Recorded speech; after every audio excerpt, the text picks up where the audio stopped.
Ladies and gentlemen, it's Football Scoop podcast. We're back after an outstanding week of college football. The weekend was fantastic. There was intrigue with the whole Michigan saga. Penn State forgot to tell their offense they were playing on Saturday.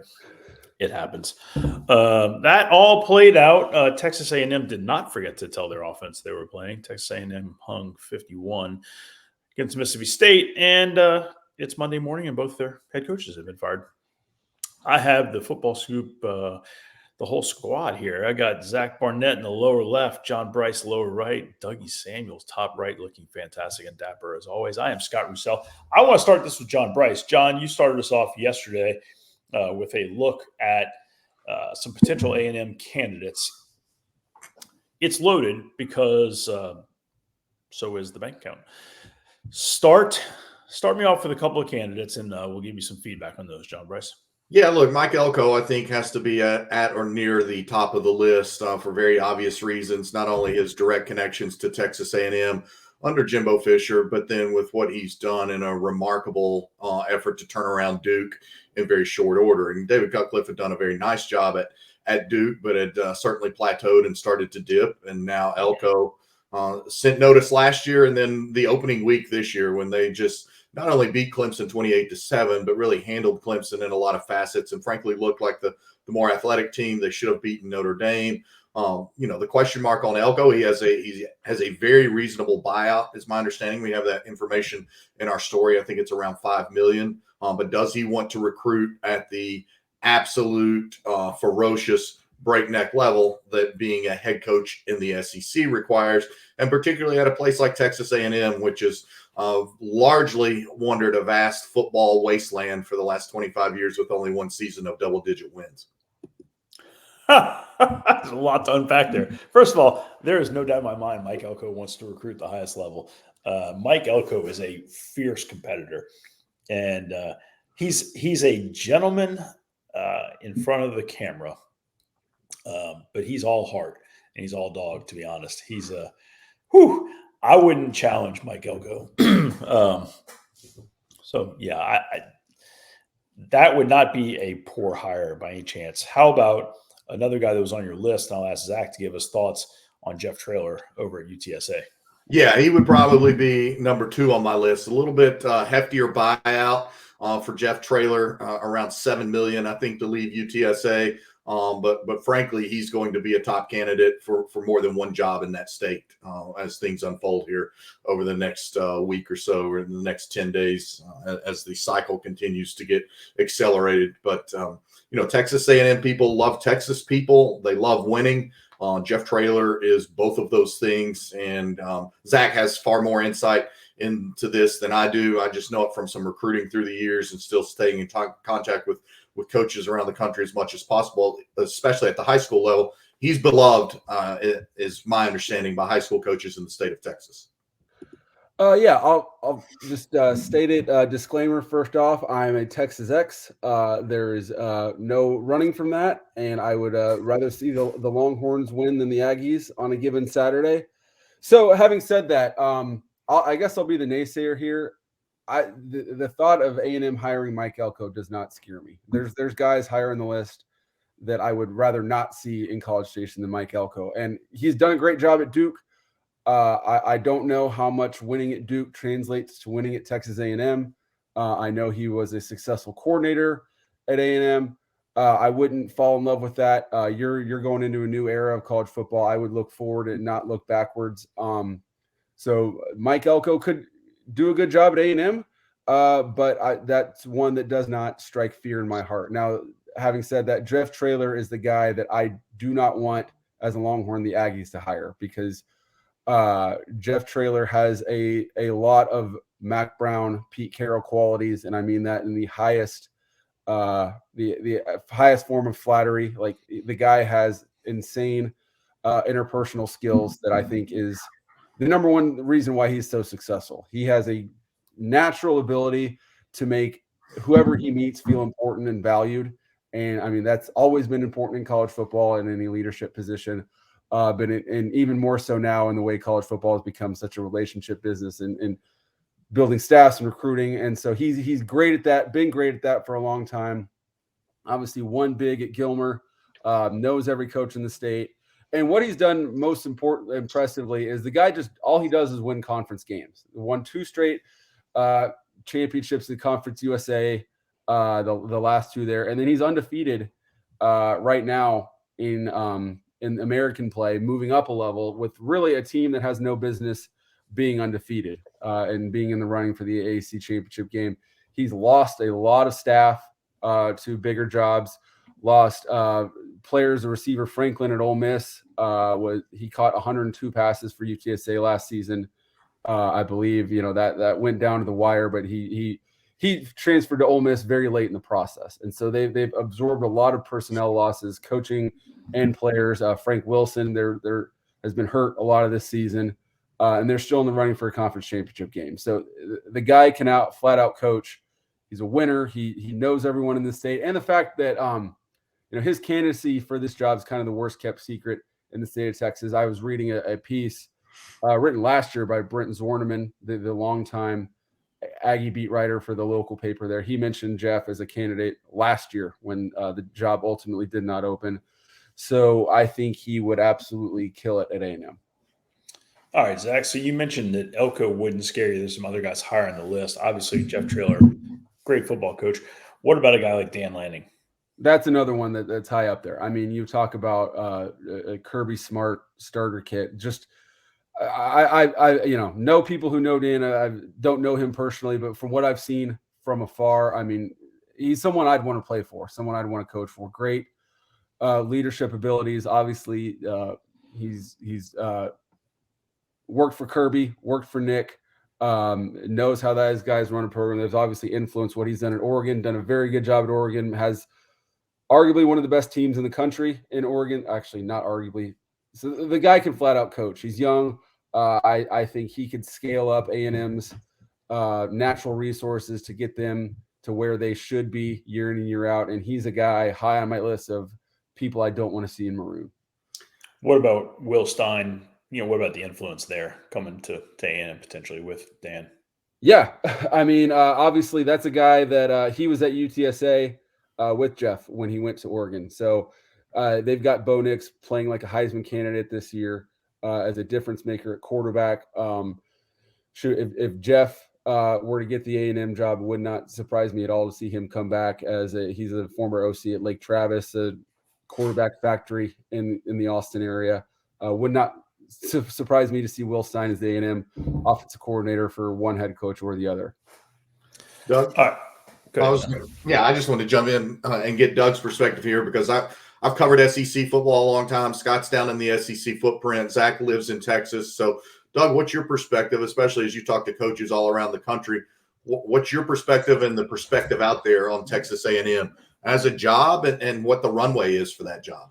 I think it's obviously a blue blood type college football program. I think, the thing that doesn't get mentioned with Dan Lanning, and I think Zach, touched on his leadership qualities and the program he's built, but the way that Oregon plays football right now is like an SEC team. They are smash mouth. They're hardcore.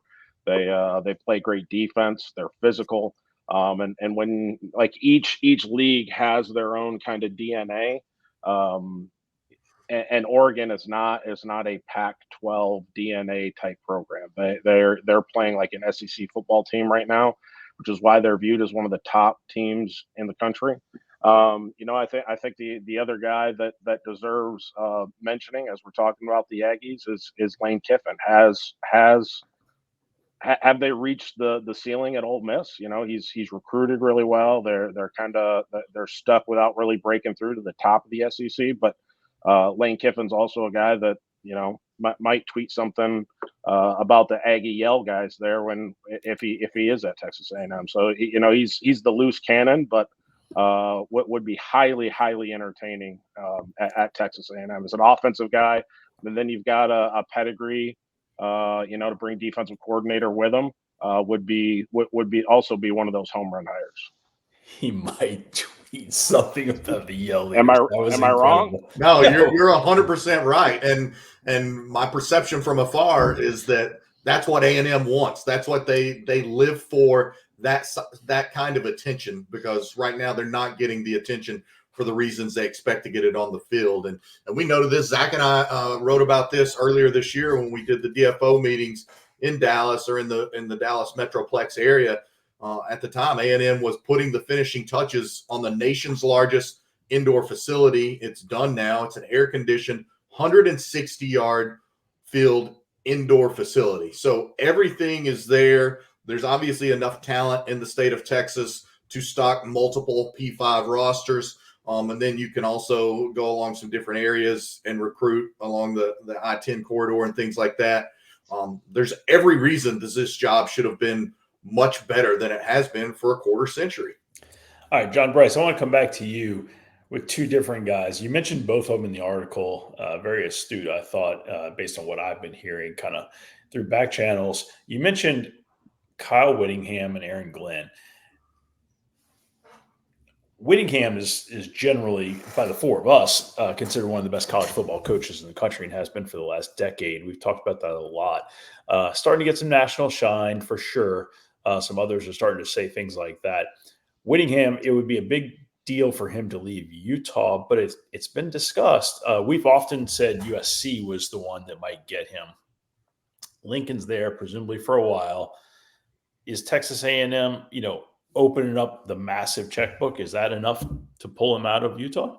He's another one, obviously at different spots in their careers, but as Doug just alluded to with Lane Kiffin at Ole Miss, how much more can Kyle Whittingham do at the University of Utah? Furthermore, this is his 30th consecutive season on staff. I believe the first 11 or so as an assistant coach, the past 19 as the program's head coach. Unprecedented heights there. Most importantly, he's a proven program builder and sustainer. I can't stress that enough, especially when you consider the Utes have a chance to win their fourth 10-win season or more in the past 4 full seasons, depending on how they close this season. And also, not that money is an object to a team that can burn $77 million like a mattress fire, but his buyout's only $2 million.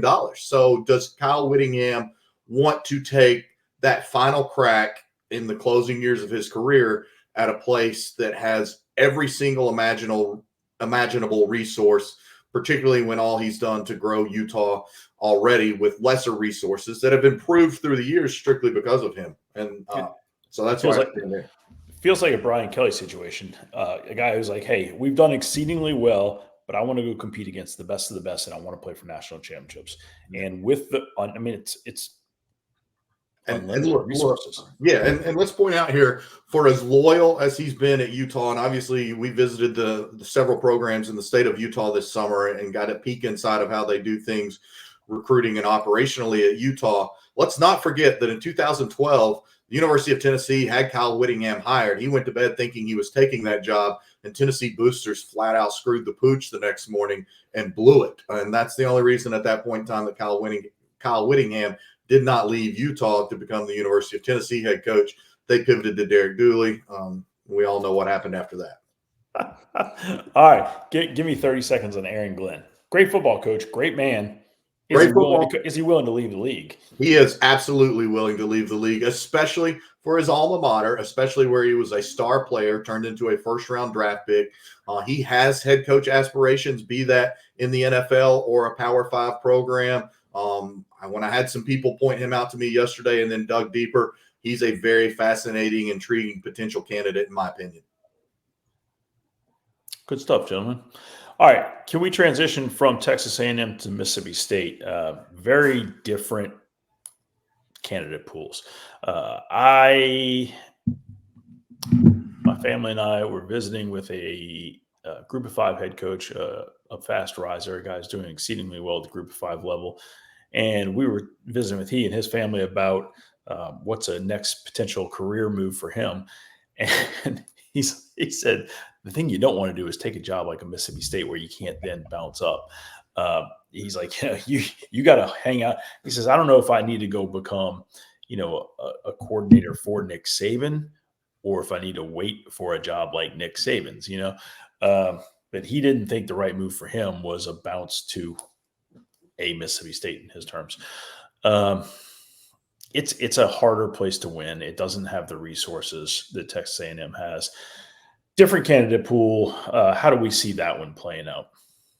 I would start with the name I heard over the weekend when this seemed inevitable. And I think we can tie a similar sort of reunion story to Boise State. But Dan Mullen, we'll hear a lot of Dan Mullen's name. Dan Mullen very much has the itch to be a head coach again. There were a couple of different positions he tried to get involved in on last year's carousel. And he's proved that you can win at a level there with less to get more notoriety. I just don't think you can sustain at Mississippi State. But that's first and foremost where I would start. I also think for all the reasons you outlined, they have to look at an offensive-minded guy before a defensive-minded guy.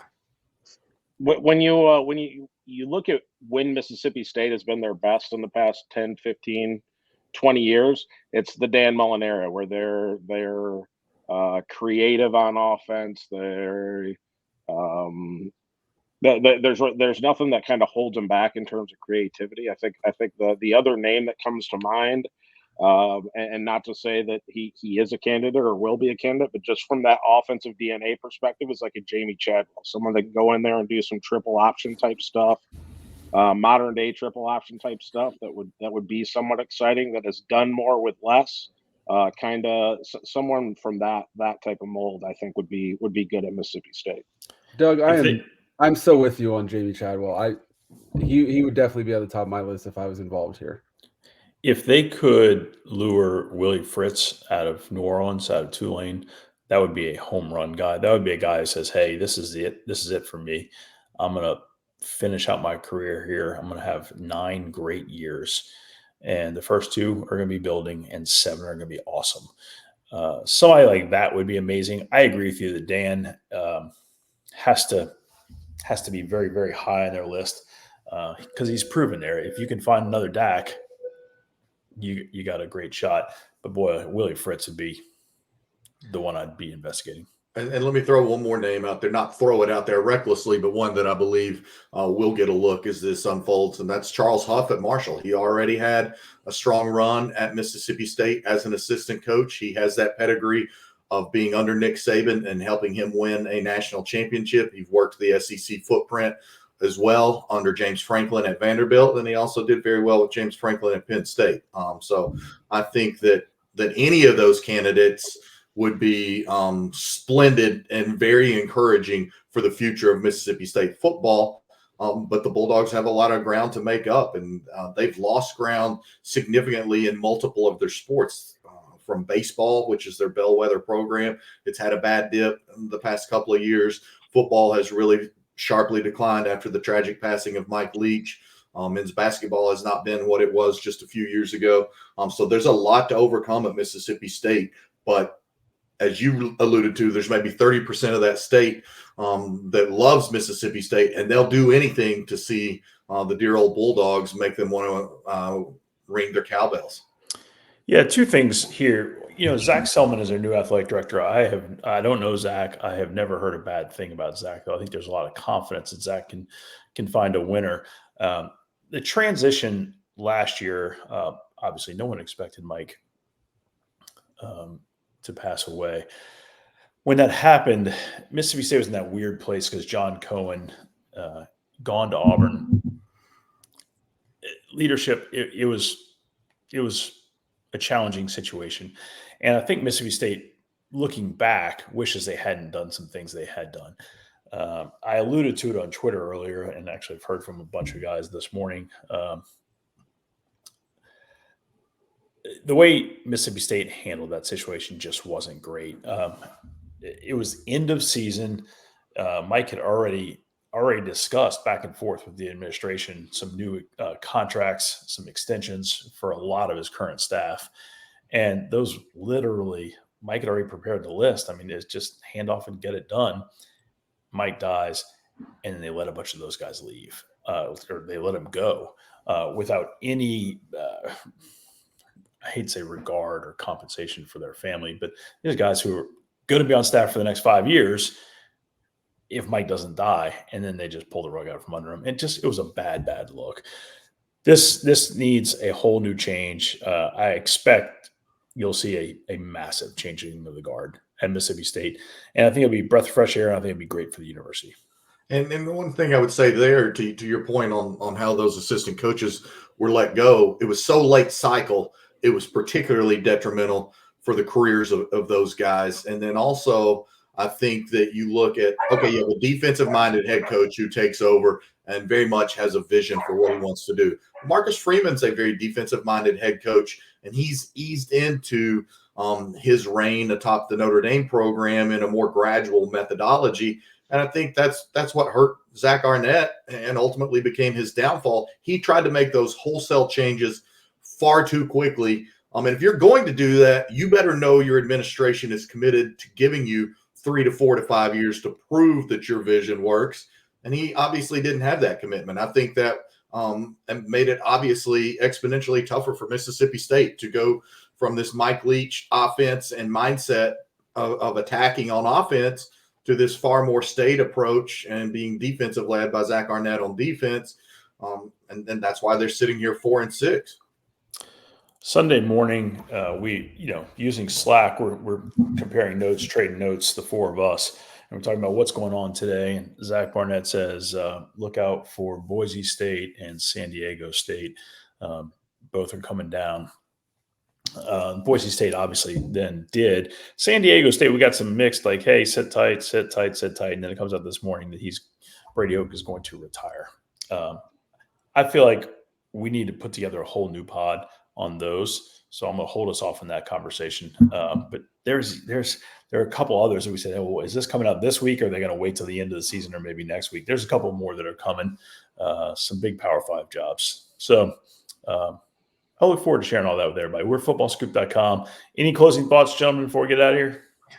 I mean, there's a lot. We thought this was going to be maybe, or I certainly did. I think we discussed it, that this was maybe going to be a little bit lesser of a head coaching cycle and more of a top flight assistant coaching cycle at the coordinator levels and beyond. And we're seeing some of that with Penn State moving on from Mikey Urkic.